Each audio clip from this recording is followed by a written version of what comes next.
Okay, you guys, this is Krystine, the Beauty Pro coach, and I am here with the fabulous coach Chris Baran. How are you, sir? Well, I thank you very much for having me on here. It's an absolute pleasure. I have been good, and since my voice is still a little husky because after we met at the Orlando premiere show, Orlando premiere plague that kind of hit me when I got home. It seems every time I go to one of those, I come home with something. But my voice is back somewhat, be it maybe a slight bit sexier now. Oh, okay. Nobody says that but me. Got it. Got it. So, in case nobody knows who you are, could you please share who you are, what you do? I know you've been in the industry a long time, right? Yeah, well, firstly, thank you for that. And it's always I laugh when people always say, "Who are you?" Because half of the time in our industry is so wide, so broad, etc., that I'm even surprised if people do know who the hell I am. But just to give you a bit of history, I didn't want to be a hairdresser. My mom was a hairdresser. I figured I wouldn't get fired, and it was an easy way in. Had a wake up call. We can talk about that later. Yes. But when I finally got hooked on education, that was the thing that set me free. I'm sure I would have been just like, I would have been a mechanic somewhere cranking on carburetors or something, if that is in fact a car part. But when I got hooked on education, I think that's what really set me free on it. So the long and the short of it is I was working in a really small town, central Canada, Humboldt, Saskatchewan, town, I think at that time about 2,500 people, new fashion beauty shoppy, two P's, two E's, very Oh. colonial, and working for my mother. And then when I got the bug, moved up, went to Saskatoon, had some amazing mentors that were there and helped me get into the beauty business. Then, just by chance, there was this. I went to a show, a distributor show, and they said, "You know what? We've only got uh, two entries into the haircutting competition." And I had just got hooked on education, went to Sassoon's, came back, big shot hairdresser, big shot Mm-hmm. cutter, Mm-hmm. yeah, yeah, in my mind. And I figured I'll take third. And then I decided that once I got there, that there was about 30 some other people that were willing to take third as well. And I happened to come in second on that one. And then I got hooked on competition. And not for the faint of heart, but Mm-hmm. that's what really gave me the mark because there really wasn't photography around at that time. It was really all about competition work.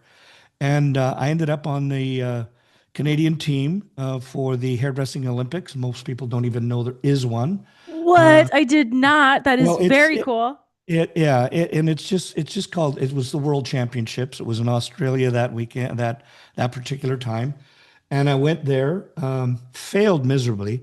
It was an embarrassment as not only I was embarrassed what I did, I was embarrassed by what I saw, and that's when I gave up on that kind of competition. But that's when I got hooked onto from there went on to photographic competition, Mm. and and it was really about a form of self-expression. And then from there, quickly, L'Oreal reached out. They saw something I did, and in a competition, happened to win the L'Oreal color trophy. Don't tell anybody I do color. And and they asked me to come and work, and I had a really, I went, oh, I must be really good and amazing, and Mm-hmm. they brought me out to a show in Harrison Hot Springs in British Columbia in Canada, and three shows, three particular shows, one for Redken, one for L'Oreal, one for Zotos. I was working for L'Oreal at the time, and thought I was just, smoking. Stepped on stage. Nobody, by the time I was halfway through the class, there was nobody in the classroom because I was terrified. And nobody left in the class at the end. By the time that I was done with that, I was embarrassed, humiliated, and I went, I don't know if that was Chris's S&M starter kit, but I went, oh, this is fun. I got to do this again. And Yeah. and then so when I that's when I started teaching, and I knew nothing about it, but just started self-learn.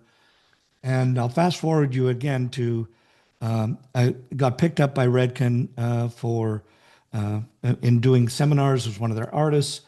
And then I got hooked on to a gentleman by the name of Blair Singer, who is Rich Dad Poor Dad group, taught on um, really taught on everything about adult education. And Mm, I got hooked on it and didn't know what the hell it was, didn't know how to mm. do it, just took the lessons, and then just everything. My all of a sudden my career just went in a different direction simply because I discovered. And I'll give you this one point that was sitting in Blair's class, and it hit me to this day.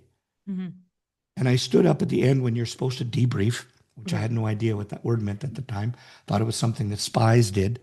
Um, but at the end, they debriefed the class and asked what we got out of it. And I remember standing up to saying to Blair at the class, saying, so what you're telling me as an educator, it's not what you say, it's how you say it. Mm.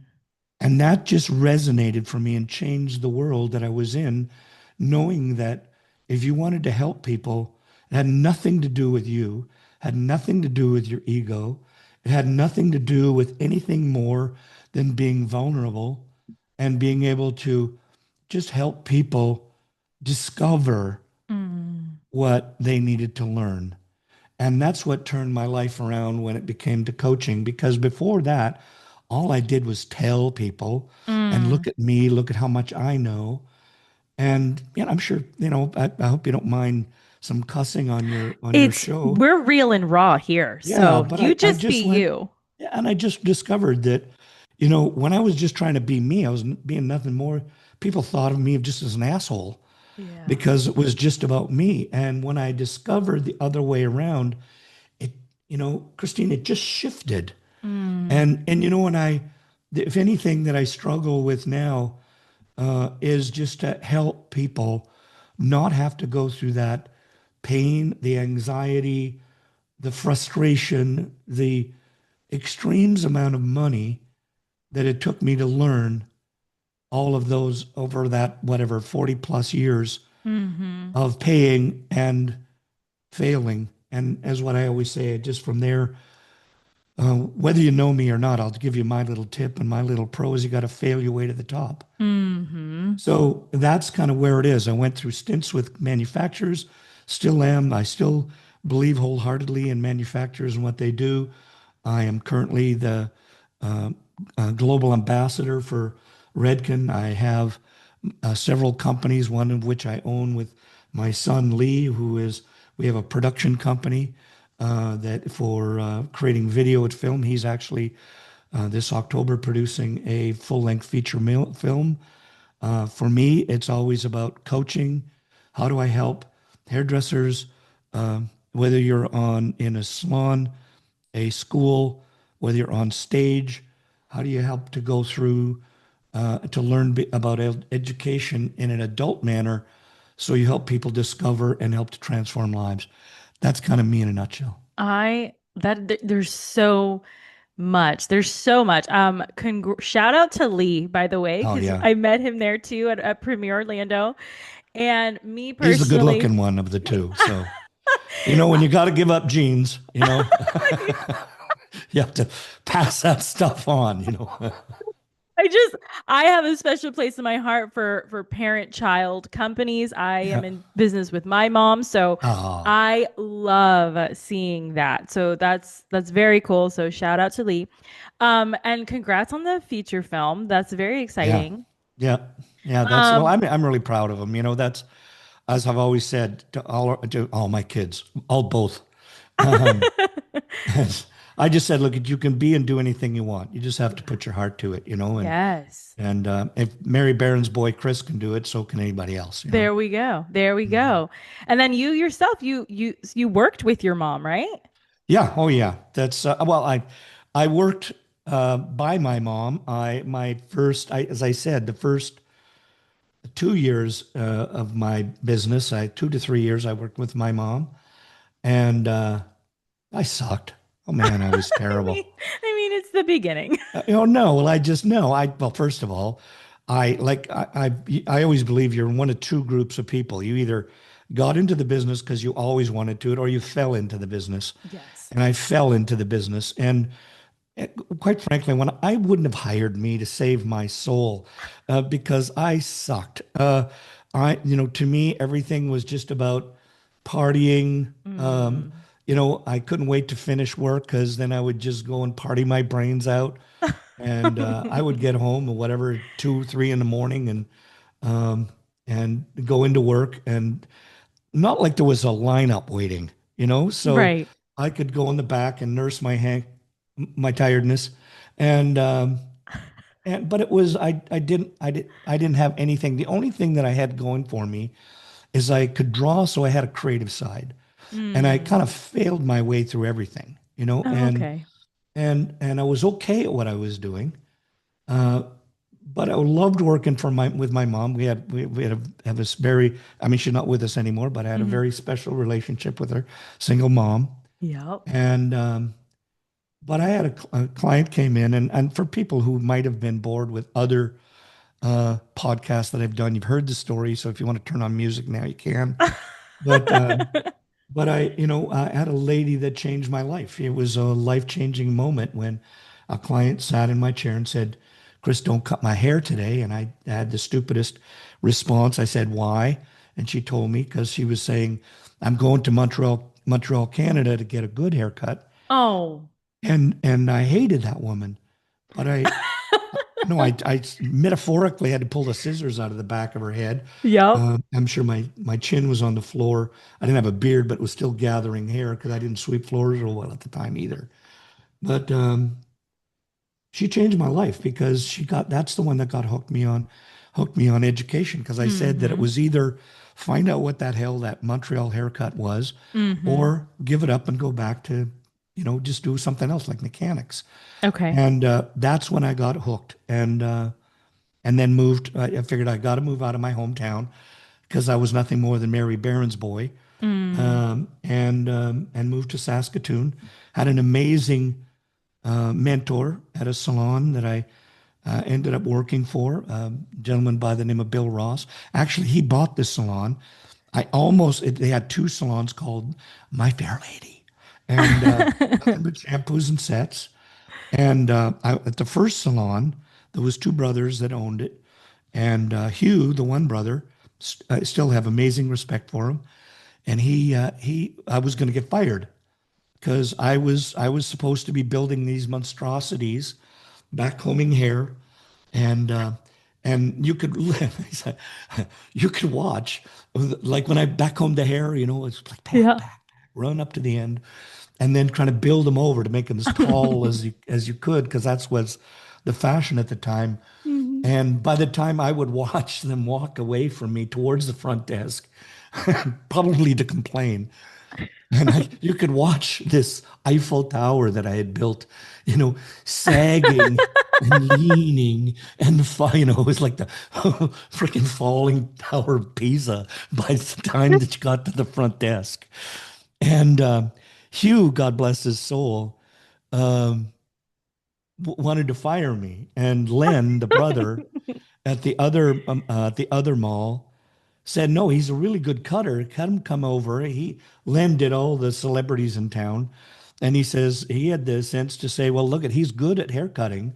So bring him over. He'll do all the haircuts and I'll style these people's hair. So I got to meet all of the wonderful people and celebs in Saskatoon. And the three of them were clients of mine. So no, Len had quite the clientele. And that's when that happened. And Bill took the business over, bought it from Len when they retired. Hmm. And he saw something in me that nobody else did. And I remember when I said I wanted to pursue this career of hair cutting. And this is in the 70s Hmm. for the people who now, because for those who are just listening, gray hair, top, bottom, everywhere. And But at the time, I went to Sassoon's, came back, and I wanted to transform my clientele. I just said, I don't want to do any blow dries. Oh, catch this. Blow dry, a shampoo and set was, let's see, haircuts were $1.75. Yes, I was rolling in dough. Oh my Lord. A dollar 75 75? $1.75 for a haircut, and it was 350, I believe, for a shampoo and set. So people would do shampoos and sets and a haircut literally in a, catch this, a 30 to 40 minute, excuse me, appointment. Uh-huh. And and I said, I'm transforming my clients. I said, no, I don't want I wanted 45-minute appointments. I'm only going to cut, and I would just cut and blow dry. And so this went over like Bill went kind of, this is a kind of a losing proposition because you're booking 45 minutes for $1.75. Everybody's booking at five and a quarter, and they got. But here's what happened. I my clientele literally in 2 months went from being booked every up to 2 to 3 days ahead of time, and I was booked for 3 to 4 months ahead. Wow. And so I went to Bill and I said, Bill, I said, I want to raise my prices. And he went, oh, good. So what are you going to do? You know, Right. raise them up like 50 cents, 75 cents? I went, no, Bill, I'm going to $7. And he went, oh my God, no, this is never going to work. And I said, Bill, I said, look at if this doesn't work, because he said, you're going to lose half your clientele. And I went, exactly. I can't handle my clientele right now, and I'm making less money than everybody else. Hmm. And I'm raising it up to $7 because that's higher than everybody else is. And they're getting their work. They're going six weeks. Everybody else has got to come back in every week. So my prices are well worth that. And he went, Hmm. okay. And I said, he says, I'm concerned. I said, I promise you this. If my clientele doesn't go down, it doesn't go down to at least where I'm booked ahead of time for a month, Hmm. I'll go back to $1.75. And he said, okay. And so we booked and got my client and got everything was going This is great. gangbusters. And now I was booked almost 6 months ahead of time. Oh no. And I said to Bill, the I've got to raise my prices. And he went, oh, good, $1, $2, and no, I'm going to $14. And so this is literally over the space of 6 months. Oh Now, and the my. point, first of all, I want to be really clear with everybody. That was a different time than now. Oh, You completely. can't raise your prices by that. I was just the only guy in town doing it at that time. And it Hmm. was just was fortunate enough that I was in an era that was changing and I saw it. Let me rephrase that. I wanted it. I didn't see it. I just wanted it before everybody else did. Hmm. So the reality is you can't do that now. I'm not Right. saying go and change your prices, etc., by, Hmm. 200-300%. I am saying is to catch the wave when you see waves coming. I Hmm. am saying that I didn't see it then. I wasn't smart enough, intelligent enough to see it. It was just a fluke. And Right. but now what it did, that whole thing did make me is it made me very observant. Yes. Like I say, I'm not the smartest, I'm not the most intelligent, I'm not the most creative, but I'm really freaking observant. Mm. And I see things that can happen now. And I see, if I was to tell anybody, say, Chris, what's the takeaway? Just look what's going on. Yeah. Look at the long hair. Look at everybody has long hair. Look at when you go to a hair show. We were just at Orlando, and Hmm. when I looked at everything that was being done on stage was long hair. Everything that was done, it was about color on long hair. I mean, it's not rocket science to see that we're going to have a shift. So Right. what's the shift? Now, I don't, if I've got to say it, short hair, that, or shorter hair, people are going to get, if everybody's wearing the same thing, all of the people that are out there that are the protagonists, the ones that are saying, I don't want to be the same as everybody else, Hmm. they're going to want it first. And this is something that I really got a great takeaway. Am I monopolizing this? No, I this haven't is, even given you a I freaking chance to ask a question. I am here. We are here for it. Continue.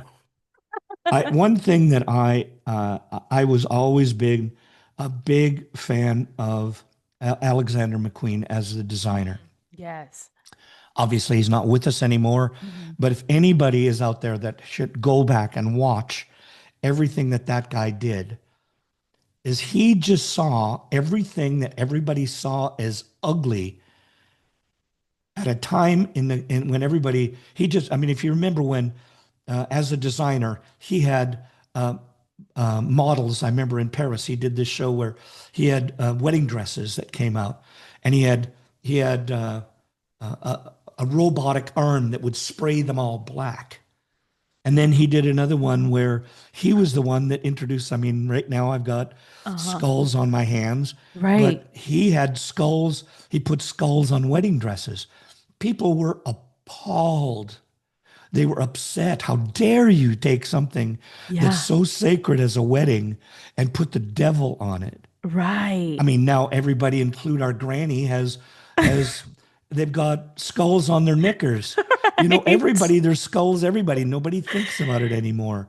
You know, Yeah. he put vultures on the top of a couture outfit and made it look beautiful. Hmm. And there's a line that he said. He says, I'm bastardizing it right now. I'm not going to get it right. I'm It's okay. paraphrasing. Paraphrasing sounds way better than bastardizing. But but he said, I'm not interested in what other people find beautiful. I'm interested in what other people find ugly and making it beautiful. I love it. And I think if we had more people on, I think is it's a bit of a controversy right now, but I'm Hmm. I'm pissed off at our industry right now because we are so same. Everything is same. I just want to do what everybody else is doing. I want to do I'm not saying balayage is bad. I'm not saying don't do Mm-mm. balayage. Right. I'm saying that do it, but when you're in your clientele, pick just 10% of the people and do something that's creative, something for your soul, Hmm. something that you put out, you go, frickin' A, I did that. Yes. And I don't care if it's short. I don't care if it's got shaved sides. I don't care if it stands on its end. Take a look at what everybody else is doing and just do something different. Hmm. Send your soul out to people so that they recognize your work. And you know what? Everybody else, the other 90 percenters are going to go, you know what? That's ugly. Why would you wear that? Husbands are going to go, it's short. Why would you do that? Hmm. But the other people are going to go out there. They're going to say, wow, that's incredible. You Yeah. know, if you can do that short head of hair and make it look incredible and beautiful and feminine and absolutely wonderful on that person that changes that person's life, then what can you do with my long hair layers? What can you do with my 6N brown Hmm. if I go to you and just make a slight change? Right. You know, to me, I have always said that drama belongs in the hair. It doesn't belong in the salon. So Yes. put some Amen. frickin' drama in the haircuts that are going out, in your colors that are going out. I mean, let's face it, everybody did it. The biggest change was mermaid colors. Hmm. I mean, my grandma has mermaid colors in her hair now. It's not the end of the earth anymore. Find something different. We've done the gambit on color. I'm not saying don't do color. Hmm. I am saying do great color, but do it on a great head of short hair and only do it Right. on one, two clients to start with. Right. On the Bring daring those other ones. people in. Bring the daring people in. Yeah. Bring the Mac color, the Mac makeup counter people in. Bring the fashionistas that are selling cool clothes. Bring that young kid in that just wants to be different and is cutting her own hair. And Yes. make your salon, make you the person that talked about that's now changing from $1.75 into $14. You Hmm. know, it's not, I love the influencers that are out there. Hmm. But damn it, you can be an influencer in your own environment. Yes, exactly. I Thank you know. very much. Don't forget to Tip your waitress. I'll be here till Thursday. But it's so no, but that is true. That is true. I have found I don't know, maybe it's just in my salon, but the new generation, they're scared of rejection. Yeah, Like yeah, they do not want to fail, so they're not going to post. But then no one's going to know you exist and then you're going yeah, to die creatively and it hurts me to see it. So, we covered a lot of ground, which I'm very yeah. excited about. But what do you feel is the secret to success? But then also because as a servant leader, what's your biggest flex? So that's a two-parter. Yeah. I don't know what creates success, but what I do know is that life.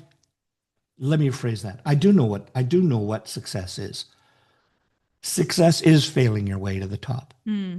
It's if you want to just sit back and do what everybody else is doing, I can guarantee you, you're going to be okay, Hmm. but you sure as hell isn't going to be successful. Isn't. I, I I speak seven. understood it. I speak seven language, English the best.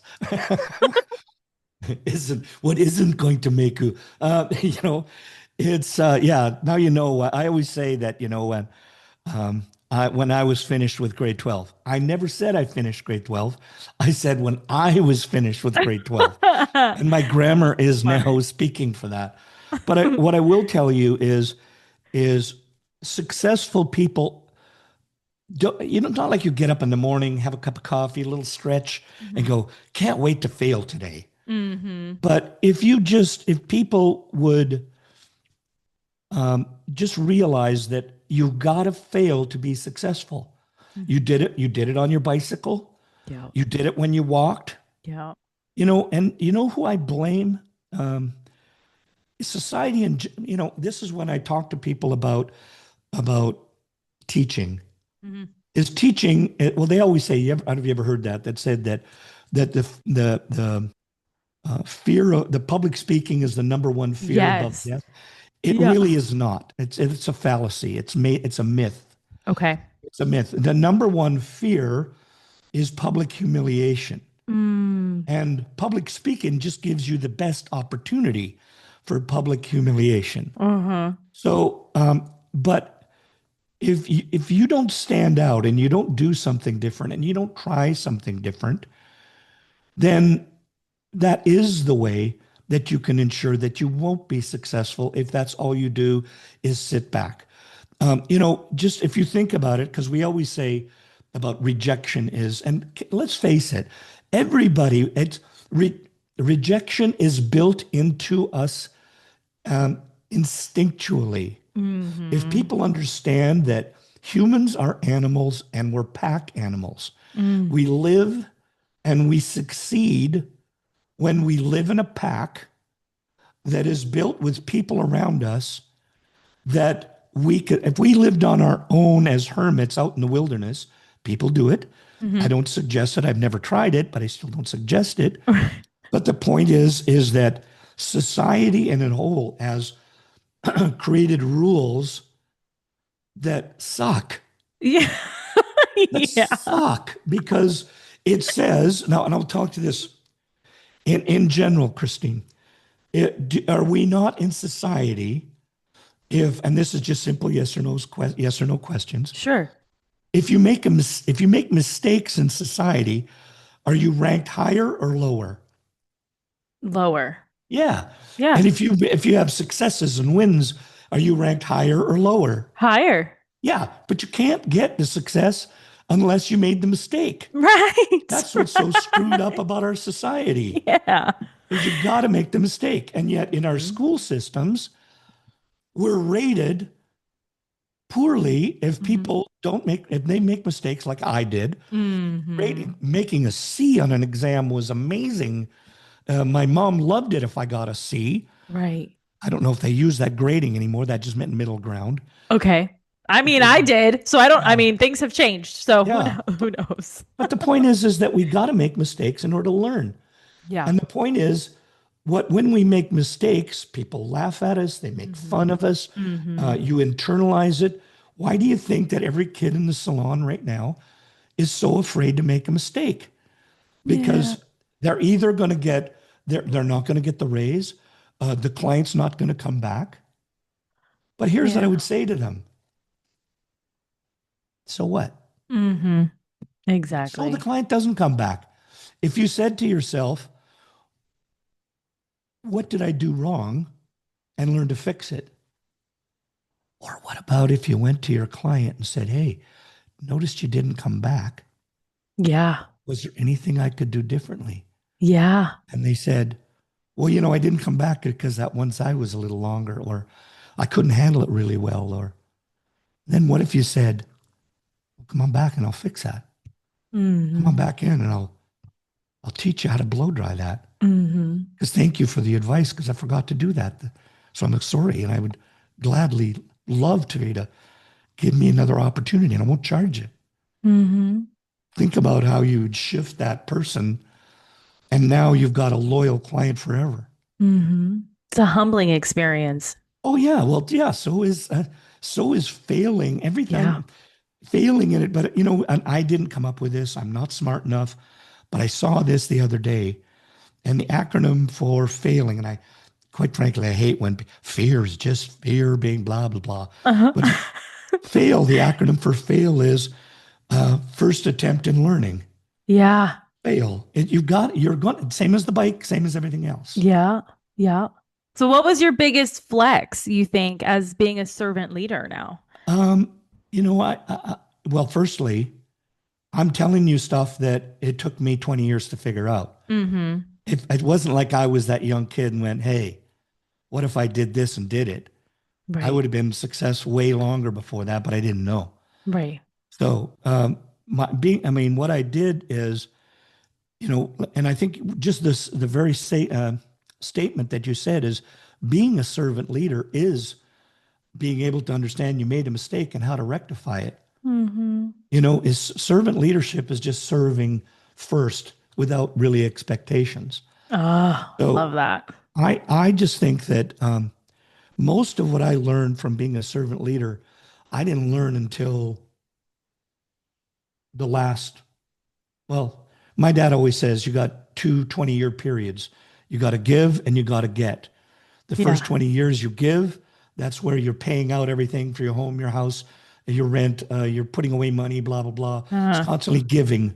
Uh-huh. And he said, your last 20 is you got everything and then you get back. Um, I took me 20 to 40 years to figure out that if you've got to give back to everybody else. And that's what I think where my servant leadership came from. I, um, I probably made every freaking mistake that you could make in the business, and how I survived, I don't know. But what I think that happened was when I finally figured it out, that it wasn't about me. And it was about, let me phrase that because that always sounds so cliche. It's not about me. I'm not in it for the money. I'm a freaking capitalist. I am in it for the money. Right. I Anybody got that bills to says pay. anybody that says they're not in it for the money, they're full of El Toro caca. Because we live in a capitalistic society. Like, come on. Yes. Like as I tell kids nowadays, look at if you're not thinking about it's not about the money, then don't think about the money, but think about how you're going to take care of your family Right. in 20 years if Right. it's not about the money. And like I love people when you say I want a work-life balance. I love work-life balance, but there's no such freaking thing. Mhm. I mean, if it was balance, then that would mean equal time. That would Right. mean, well, if I've got 8 hours of family time and I've got 8 hours of that, then that's balance. But I've got to figure out in some of my own time, how am I going to make my other time with my guests even better? Which means I'm going to have to take away some time for learning, Hmm. be it on Zoom. You can have good Zoom seminars. You Yes. can, but what is it that you want out of your life? And you're going to have to spend some time. Hi, my name is Chris, and I'm a guilty parent. I'm still Yeah. ridden with guilt Sure. from missing my kids' uh, basketball, baseball, oratory, dance lessons, because I had to go away and do stuff on the Mm, road when I was a kid because I wanted more out of life. right. I'll give you a funny story. My son Lee at that time was probably about, I don't know, 5. And Rita, when I would go away to do seminars and work on the weekends, Yeah. they would drive me to the airport. And Rita would always stay and say, "See, there's Dad's plane taking off." Sure. And then they would come to pick me up. And on the Uh-huh. way down, she'd say, "Oh, look, there's Dad's plane coming down." And they would pick Uh-huh. me up. We would go home. On the first year of school, um, the teacher said to everybody, "Where does your dad work?" Oh no. And No. they said, "Lee, where does your dad work?" And he went, "Up there." And the teacher said, "What?" And he says, "Well, he works up there in the sky." And He this works teacher on said, "Well, this. what do you mean?" And he says, "Well, I watch my dad every weekend. He gets in a plane, he goes up there, and on Tuesday he comes home." So he just thought I worked up in the sky. But Okay. yeah, no, serious, true story, This true, is so absolutely true funny. I love story. it.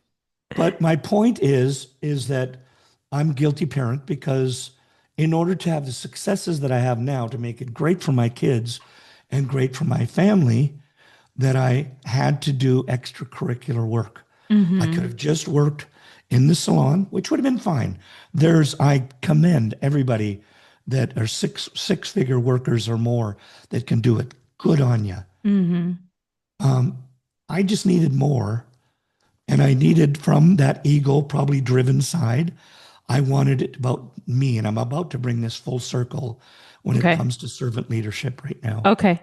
I did the first part of it for ego. I Mm-hmm. did the first part of it to prove validation for me. Mm-hmm. Maybe it was because I'm an introvert. I had to prove to myself that I could be something that other people admired. But, An introverted hairstylist. oh Whoa. yeah, oh You might be yeah. the first one I've met. Well, maybe I Nice could to put meet you. that is probably schizophrenic, introverted hairstylist because I'm two. I don't say two different people. I've learned how to be extroverted when I'm on stage. That's Right. all learned skills. Yes. Learning to have create a positive experience behind the chair Okay. is a learned skill. Mm-hmm. Extroverts just generally can provide it sooner than Mm-hmm. introverts. So don't Right. let's not confuse Okay. being introverted with being able to provide a pleasant surrounding for people where you're Mm-hmm. caring about something. Mm-hmm. I'm still a caring person. Yeah. I took a course, not a course, but tests by Blair Singer. Okay. It was called the sales dog test. It showed you what kind of a salesperson you are. And Hmm. there was the Chihuahua that was chatty chatty, knows all details. There is the Beagle, which is they're the kind of do, love me because I'm just that kind of guy. There's the Golden Retriever is love me, put me in, Right. coach. There's the Pit Bull who is just go after your ankles and won't let go and so on. Yeah. And then there's the poodle who is everything is about celebrity status, the Gucci watch, the Porsche car, and so on. Well, I'm half and half. I'm half Mm-hmm. Labrador, like me, and I'm half pit bull, which is when you piss me off, then I go Yeah. for your throat, right? Yeah. Now, the point is, I've always been that like me, want to have a creative side, but the thing that saved me was my pit bull side because I would get on myself if I couldn't do something better than me. Because I've never been about competition against you.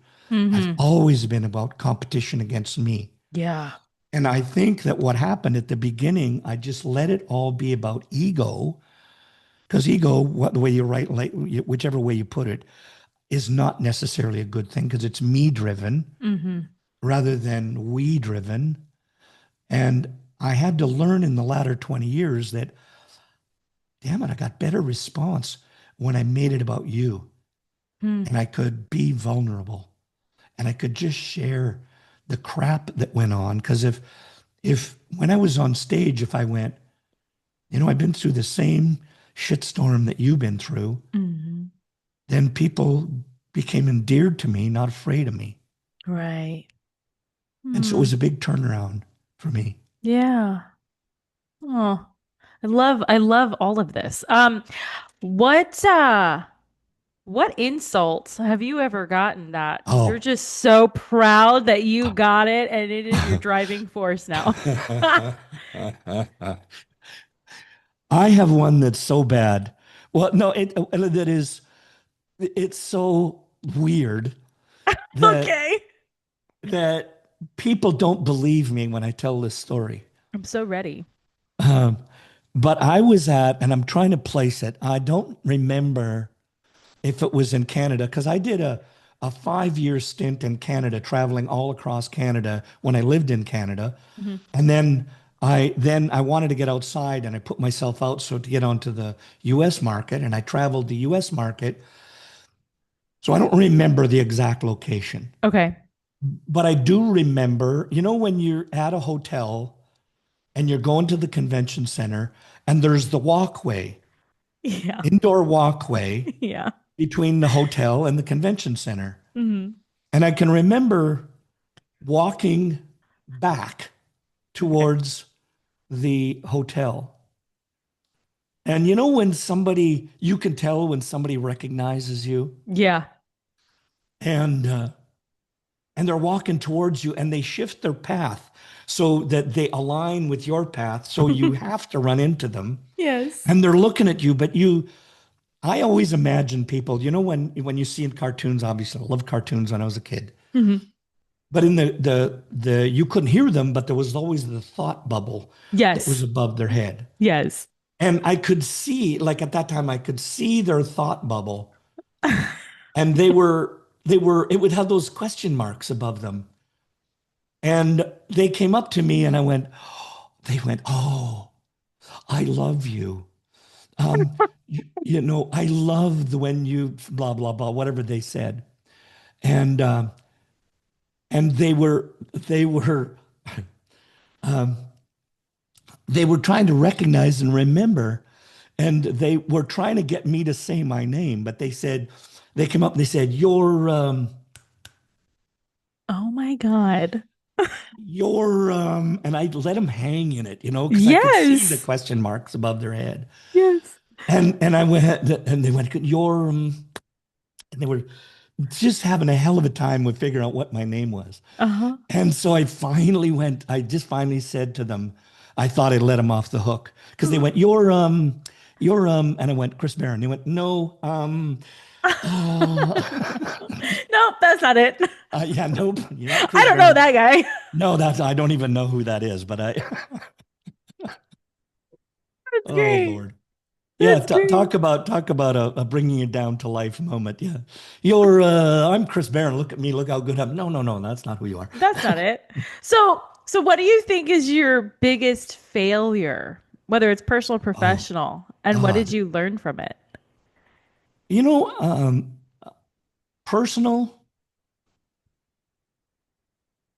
personal. I'd have to say, personal. My personal one would have been uh, not recognizing who I could become, and it Hmm. took me 20 years to figure it out. Okay. And that's broad. So let me bring it back a little bit more. I think if I would have I was always people told me about goals Yeah. and I always tried to have goals. And I don't know about anybody else. I don't hate me for this, but goals never worked for me. Oh. I tried things like um, um, I'd write down I want to make $1 million, Uh-huh. but I didn't know how to make $1 million. So it was, see, and that's what I find in our society or in the way that we are right now. People always think that goals are more future. Hmm. So it means my goal is I want to be this. But so they think of it like this. They think, well, if this is what I want to be, a millionaire, six-figure stylist, great retailer, homeowner, happy family life, then they think about, well, then what do I have to do and what do I have to change in my behavior? And then that's what I will uh, well, let me rephrase that. Okay. If they'll think, what do I have to do? And then then I'll figure out, well, what do I, what's the things that I have to do in order to do that? And then that's what I'll become. And they never get it. Just like I never got the $1 million. I never figured out, I didn't know how to do it. So I just gave up. Mm. What I learned later is just what did I want? Mm. And I learned to think of it the other way around is then that's if you want to be a good husband, Mm. just become a good husband. Just act like a good husband. Then if that's what that's what you want to be, become that. Mhm.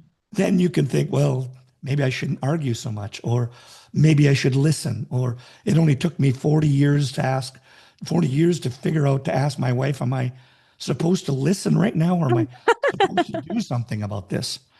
And Yeah. so, but you see, then is if you become it first, then say, well, what do I have? What's the little things I have to do? Then you eventually, that's what you'll have. You'll have yourself as a good husband. Hmm. Or if you want to get a millionaire, well, what do I need to do? I don't know how to do this. Well, what should I do? Well, I'll just hang around with people that have $1 million. Right. Well, then if Reverse you're, engineer it. yeah, and so that's what you do. So that's what took me too damn long to figure out. Mm. And I'm not that kind of person to say, well, if I didn't do all those things I did previously, I wouldn't be the person that I am today. I would gladly go back and change that so I could have even a better, greater life than what I do now. What Sure. I, the probably profession wise, Hmm. I've had actually a lot of thought to this, and I'm going to relate a story that I don't know if you're familiar with a chain that started in Canada called Chatters No. Salons, and then they broke it down into Tommy Gunn's. Tommy Gunn's was the barber salon. They had it Okay. all across Canada, came into the US. And a Okay. good friend of mine, when we first started off in Saskatoon, Saskatchewan, there was a group of us that were changing the industry at the time. Okay. Me with competition, and there was like Don Grills who was in Okay. competition work. We were all from the same town. Okay. Ken That's so Fisher, cool. That's Ken cool. Fisher Yes. had beautiful reasons a salon, and he was the renegade. Okay. Before, when everybody was getting into retail, he just would bring in, instead of just doing retail, he was kind of the first phantom salon. The whole front of his salon was built out for retail. He saw that happening before everybody else did. Yeah. And he would bring in gallons and he would say, bring in your containers and you can refill from here and we'll only charge you half price. Well, it only cost him pennies on the dollar but he made a fortune doing it. And he went from that, franchised it, went all across, and good friend. And That's cool. he went to that franchise and he went it across Canada. I, in my infinite wisdom, said, I'm going for quality. And I said, our salon was going to be nothing about premium work, high quality work, higher prices. Now, I'm going to do a little sidebar in here Yeah. because Ken Fisher just had, I guess last year or the before, had Chatters had their 50th anniversary. Oh. And they honored him and they had all the people that was in his life, the people that knew him, all the people that had done shows for his Chatters chain. Hmm. And they said, can you just do um, a video honoring Ken? And I said, sure. And here's where I'll tie it back to what I would have done differently. Okay.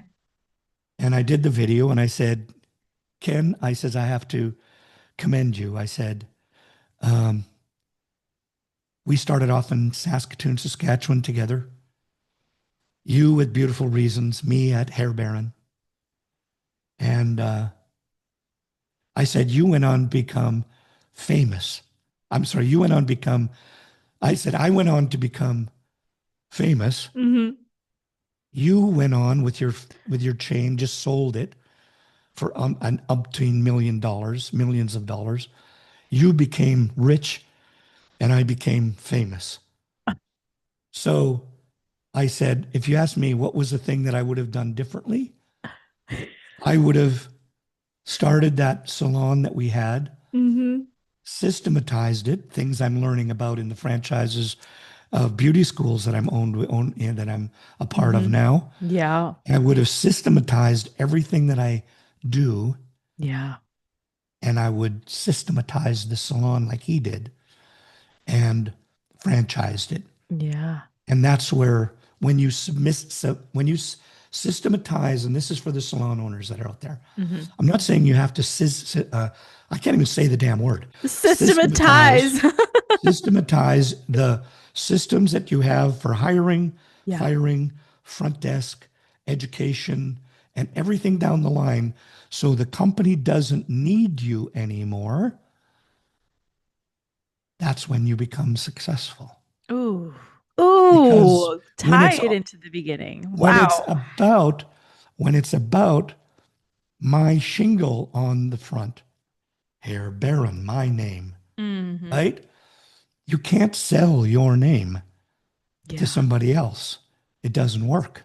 But when you Hmm. have XYZ brand, when you want to retire and you've learned to diversify, to systematize your company, you've added on your employees when you want to open up another business. And when Krystine wants to open up another salon and sees Chris doing really well, I can bring you on into my shareholder system. I can help to Right. own another salon. I can bring Chris in as my partner, give over all of the systems that I've created so Mm. that the business is scalable. And Right. now we both make money. And Yeah. Chris may have to pay in because he's got to purchase shares. And Hmm. now Krystine, when she decides, can ride off into the sunset, and people have to pay, the shareholders have to pay for the system that works and makes profit. Hmm. But unfortunately, we have the people like I was, the egomaniac, wanted my name on everything. And I just had to sell it for whatever I could get for it when I wanted to move on because it Right. had my name on it and it wasn't worth what it had was with, when you had something that was Right. a structure, a system. Yeah. And we just don't Wow. have that mentality in our business. And it took me 40 years to figure it Yeah. out. Well, we have the influencers now, and I Yeah. don't even they're just flying high on a kite. They're Oh just yeah, having a but good again, time. let's deal with the reality of it. Okay. Whether you're working behind the chair, Hmm. whether you're, well, I don't care if you bought yourself, congratulations if you went to booth rent, you bought a Okay. suite. Okay. If you're a salon owner and you're in a commission-based salon and you're not taking profit and you're not taking a proper wage, you just bought yourself a damn job. You're not Hmm. an employer. You may be an employer, but you're not an entrepreneur. Right. Entrepreneurs get paid for what they invested, they make a profit, and they get paid by shareholders to pay them back for what they do. Wow, that's So powerful. let's talk about an influencer. I love them. I'm Hmm. hopefully going to do business one with a very high powered one soon. And I love her. I love what they have done because they've changed our industry. Hmm. But it's an hourly wage. Oh. You can only get paid by the hour. Whether you're making $10 an hour working on your own, whether you're making $50 an hour working for somebody else, or whether you're making $10,000 for doing 2 hours of work or a day's work as an influencer, $20,000, you can only make the amount of money that you can make in hours per day, or Hmm. days per week, or weeks per month, or Right. years. You with me? Yeah, yeah, It's totally. because it's you. It's nobody else. It's not Right. systematized.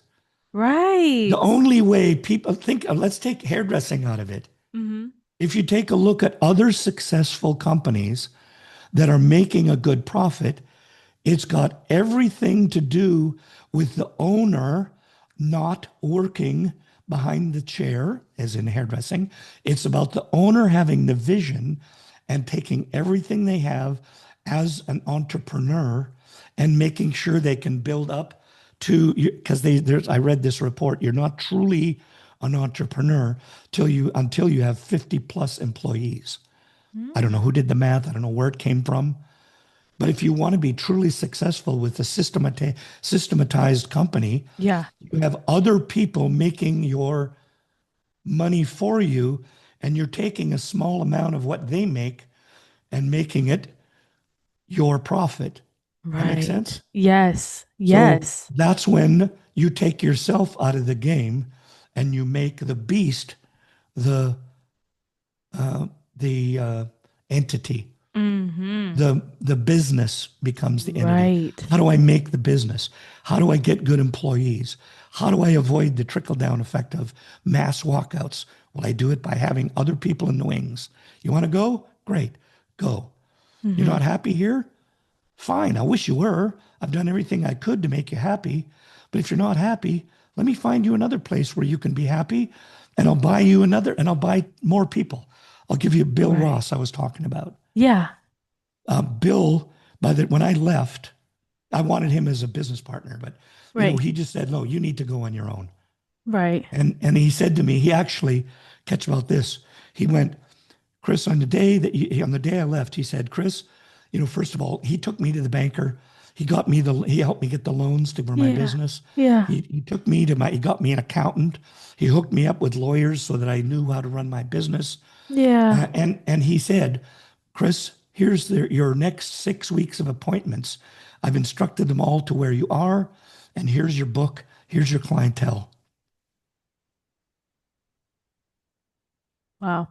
I we always had coffee together because he was my mentor, but we always had great discussions over coffee. Hmm. He phoned me up one day this was, I guess, about 3, 4 months, 5 months in maybe into owning my new business. Uh-huh. Oh, look at Right. me, the Yep. new owner. Yep. And he said, "Hey, can we have a coffee?" I went, "Oh, sure." And I was still in that ego phase where it's all about me. And oh, he's probably going to say, he never lost me. And I wish I would come back. And, Oh man. and we sat down for coffee and he said, "Chris, I just want to thank you." And I said, "For what?" He said, "For leaving." I went, "What?" What? He said, Oh, "Yeah." He said, "I was so afraid of losing you that you were at 45% commission." And he went, yeah, and then I raised it to 50. And I went, "Yeah, I know. I loved it. I never asked for a raise once." yeah. He said, "You were just doing such good work. I was so afraid of losing you." Then you went for 50, then to 55. By the time you left, I had you at 65% commission. And I went, "Okay." And he said, "Well, here's the reason. You left, I hired two people at 35% commission, and I'm making money where I was losing money with you." Yeah. Look He at said, "You that. brought people into my business, but I wasn't making any money with you." Talk Hmm. about left-handed compliments. Right. Totally. Yeah. So Wow. now here's the point, you see, is that if when it came down to it, is having a business where you can control your business and it's not you being this figurehead. When you become the figurehead, that's when you make. Here's one of the biggest lessons that I got from one of my coaches. Hmm. And he said, when there is no place for your employees to grow to, they will start running for the front door. Hmm. If you don't have a place where somebody can build into becoming your number one front desk person, you can't build into becoming an education manager, an art director, Mm. maybe a shareholder. There's no place for them to go. They've grown as high as they can go. Yeah. And then some people are satisfied with that. They'll work for their 20 years and they'll work till they can just retire or whatever. But when you get the really great people that want to, they've got possibilities, they'll leave. What Hmm. I did, if Yeah. anybody, any owner that says bullshit to that, they did the same thing. Hmm. They had no place for them to grow, so they went on their own because it was either A, their shingle, B, they saw all this money going into the till that they thought was a pure gold mine, which is Hmm. another fallacy in our business. They think that all the money that goes in the till goes in the owner's pocket, and how can they afford the cars, etc. It's true. I mean, it's not true. We No. know that the average salon that's making a profit, and only about 15 to 20% of salons make profit, Hmm. they're ranging a 7 to 12% profit margin. Yeah. So it's not true, but the point is that's where they think that they can go, so they get this copious amounts of money. What if you did what I loved about my I have just had my 55th wedding anniversary with Oh, my lovely wife Rita. And congrats. thank you. Congrats. Thank you. I do that for sympathy. Um, I knew it. for her. But what she used to do, I would tell her that that the staff think that we have all this money coming in. So I got her to do what Bill Ross did with us. When payday came and bill when the payday came to pay out all the bills, every month he would bring in, and this is what we did with our team. He and Bill would take every one at a time, and they would get our staff to write out all the checks Whoa. for everybody for what everybody got and for what everybody for all the bills, for all the everything they had to pay out for the supplies, inventory, Sure. coffee, every bill, if whether it was $10 or $10,000, they filled out the checks. Reed obviously signed them, Right. but then they went, holy crap, no idea how much money it takes to run this Yeah. business. Yeah. Time is slipping, but Yeah. I have a question. It's kind of interesting. What is a question that I did not ask you that you wish that I did? And how would you have answered? Wow. Um, how did I stay so handsome? Oh, yeah. Botox. No, no. Um, God, I've never had anybody ask me that question before. What is a question that I wish people would ask me? Um, I know what it is. Okay. Because this is a question that sometimes people ask me, but I don't really have an answer for yet, but I have a reason. Okay. And I'll just be very candid. I'm 75. To which you Looking say, good, yeah, sir. see, that's the Looking right answer. good. Right answer. Good. Checks in the mail. Um, but a lot of people that I know that are retired are always asking me this question. When are you going to retire? So if you want to ask me that question, When do you want to retire, oh, Chris? it's a damn good question because I don't know. But here's what I will tell you Okay. is I'm just getting to the point where I'm taking the R word. Uh-huh. That's what I called it before. Yeah. And I had to rationalize uh, why I don't want to retire. Hmm. And I think what keeps me so svelte, good looking, minus wrinkles, minus gray hair, Yeah. it's all El Toro Caca for anybody listening, um, is I have a drive in me that's called purpose that I have to have. Yeah. And And that's what I'm afraid of when I see people that retire. And I've got friends that retired and they've Sure. retired 20 years ago. Their health is great, their mentality is great. And Yeah. they tell me it's far underrated. But in my life, I have to have purpose. Yeah. And I've got so many more. I want to write a book, but I'm too damn afraid. But Do it. Do I, it. I want to, I have, I'm always writing. I'm writing lessons. I'm writing videos. I'm writing things for our train the trainer programs. I'm writing. We have, for anybody that's out there that's listening, we have like a salon accelerator, associate accelerator program Mm-hmm. that's designed to train people so they get them earning revenue in the first 2 weeks, Mm-hmm. contributing financially, and earning their own wages in 3 months as opposed to 6 months or a year. And I'm always writing for that kind of stuff. Mm-hmm. So that's the purpose that I have to have. I've got to have a purpose to have something to get from my brain onto a piece of paper so I can help somebody else with it. And that's what gives me purpose. I love that. And I and I love and that. my goal is I think that like right now Mm-hmm. is I have in my brain the people that I want to replace me in my company when that day comes so I can groom them so that company can keep going on and we can still take care of people. Yeah.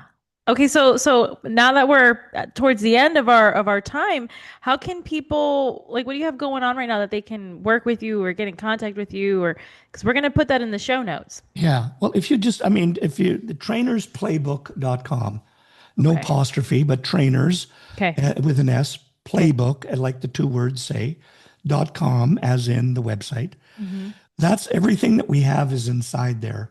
Okay. And everything that's inside there is based around the three S's: salons, Mm-hmm.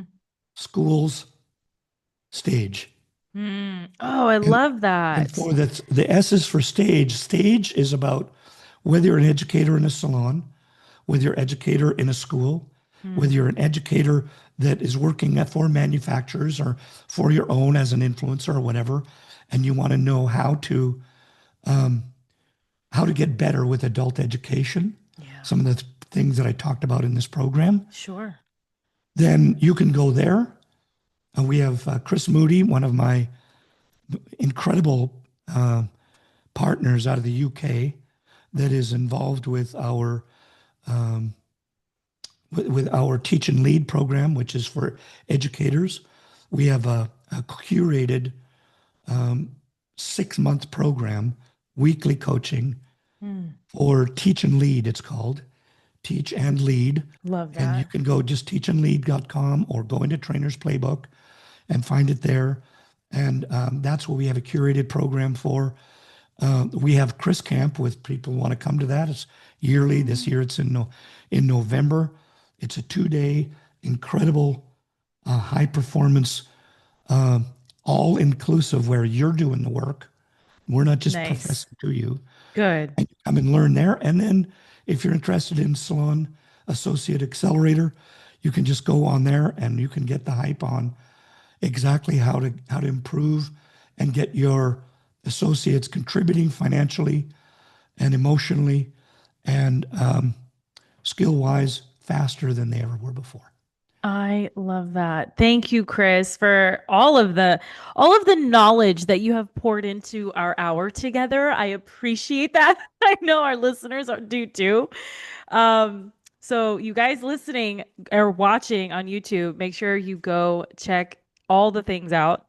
And Chris, thank you again.